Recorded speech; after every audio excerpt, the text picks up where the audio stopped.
Bem-vindos aos vídeos sobre Teoria dos Jogos. Eu sou o José Jorge. O conceito que vamos analisar neste vídeo designa-se em inglês por Moral Hazard, que eu traduzo por risco moral. O risco moral é uma das formas famosas de informação assimétrica. Vamos então começar. Em inglês, hazard não quer dizer risco. Quando falamos de hazard, palavra que não tem tradução para português, estamos a referir-nos a algo que pode causar danos, como por exemplo a eletricidade ou os produtos químicos. Talvez a melhor tradução para hazard seja perigo. O risco é a probabilidade alta ou baixa de que qualquer perigo, ou hazard, realmente cause dano a alguém. Por exemplo, o glifosato é usado como herbicida.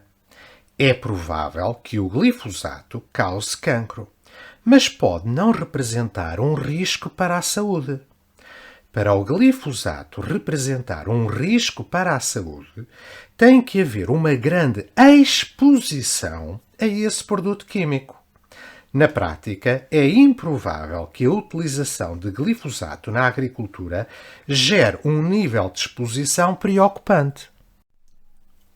O hazard não tem em conta o nível de exposição. O risco tem em conta o hazard e o nível de exposição. Eu posso ser morto por um tubarão, mas a probabilidade disso acontecer é nula se eu não for à praia. Neste exemplo, o hazard existe, o risco é nulo. Feita esta clarificação inicial, vou traduzir o conceito de moral hazard para risco moral. O risco moral está associado ao tema mais geral dos incentivos. O termo risco moral teve origem nos seguros, para identificar o comportamento descuidado das pessoas com seguro. Por exemplo, deixar o carro estacionado numa rua menos segura. O termo moral não carrega qualquer conotação. Refere-se apenas a um risco decorrente da ação do jogador ao invés da natureza. O satírico P.J. O'Rourke ilustrou bem o problema do risco moral e dos incentivos perversos dos condutores de carros alugados num dos seus artigos. Diz ele: é preciso ter um carro com bom desempenho. Tal é extremamente importante e há um grande debate sobre este tema, sobre que tipo de carro tem o melhor desempenho. Alguns dizem que é o carro com motor dianteiro, outros que é o carro com motor traseiro. Eu digo que é o carro alugado. Nada funciona melhor do que um carro alugado. Podemos ir mais rápido, fazer curvas mais apertadas e colocar a marcha atrás quando avançamos. Também é fácil estacionar sem olhar e podemos encher o porta-bagagens com gelo. Outra vantagem do carro alugado é que é um veículo todo-terreno. Lama, neve, água, floresta. Podemos levar um carro alugado para qualquer lugar. É verdade que nem sempre é possível recuperá-lo, mas isso não é problema seu, pois não? O problema do risco moral também se coloca nas relações laborais, quando a empresa não sabe se o trabalhador se esforça ao desempenhar as suas funções. Por exemplo, suponha o caso de uma empresa que paga um salário fixo a cada trabalhador.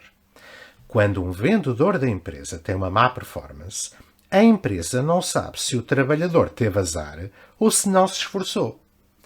Mark Twain ilustrou o problema nas aventuras de Huckleberry Finn quando Jem diz a Huck: qual a vantagem de aprender a fazer bem?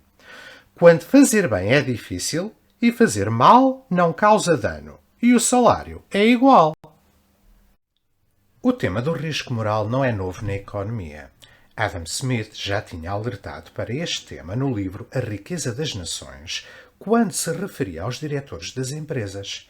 Dizia ele em 1776: a atividade de uma sociedade de capital solidário é sempre dirigida por um conselho de diretores. Este conselho, por seu lado, está sujeito em muitos aspectos à fiscalização de um conselho geral de proprietários. Dos diretores destas empresas, contudo, sendo administradores mais do dinheiro de terceiros do que do seu próprio dinheiro, não se pode esperar que cuidem dele com a mesma vigilância aturada com que frequentemente os membros de uma sociedade privada cuidam do seu. Deste modo, a negligência e o esbanjamento têm sempre mais ou menos que prevalecer na administração dos negócios de uma companhia deste tipo. Tipicamente, a solução para o risco moral exige um esquema de pagamentos com duas componentes, uma fixa e outra variável. No caso do seguro automóvel, tipicamente há um pagamento fixo, o prémio de seguro, e um pagamento variável que depende do dano no automóvel, a franquia. No caso dos vendedores, tipicamente o seu salário tem uma componente fixa e outra componente variável, que depende de atingir objetivos, como por exemplo o volume de vendas. No caso dos gestores das empresas, a sua remuneração frequentemente também tem uma componente fixa e uma componente que depende da performance da empresa.